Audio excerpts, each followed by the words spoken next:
there is definitely a mentality that now that we have 3D printers and certain technologies that we should rely on them for everything. And a lot of times that's a really smart thing to do. A lot of times it doesn't make any sense at all.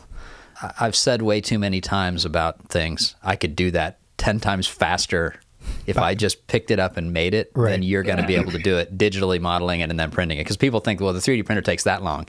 Yeah, but you have to digitally model it and get it right and send it to the printer and then deal with the problem that came up with the printer. Yeah. And then you ran out of filament and the power went out. And, I'm pretty good at gauging how long it would take to make something if I don't have to deal with technology.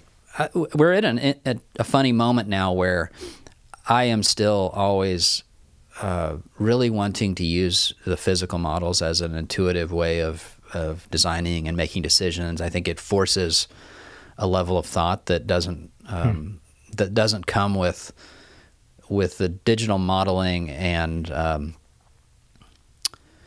you see it in a more intimate spatial way. I do.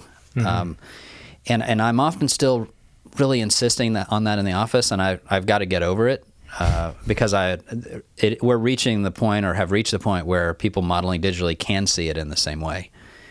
Because of the advancement of the technology? Because of just their fluency. They've learned to see it as an extension of their own hands. Yeah. And I still work in a different way. So the kind of models that you're talking about when you're working by hand, is one of the benefits being able to tear it apart and morph it more easily than a 3D printed thing? Because a 3D printed model is the plastic's pretty hard. It's pretty fixed. It's not easy to modify.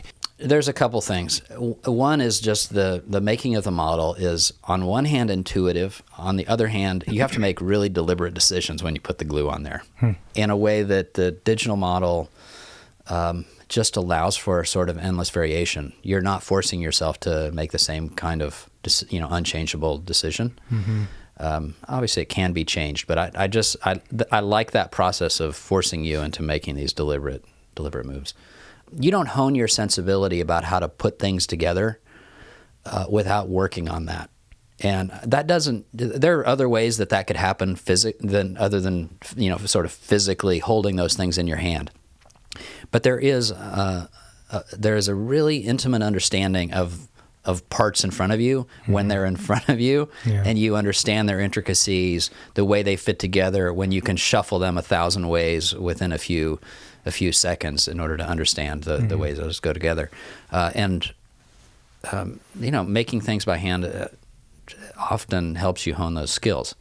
I would never say that like doing something by hand is overall a better way. I just think that both of them have working digitally and working by hand. If you can learn to hone your skills in both ways, there are commonalities between them, and there are things that both of them do incredibly well. And if you can figure out how to get the strength out of both of them, put toward a single project, you're far better off than working with one.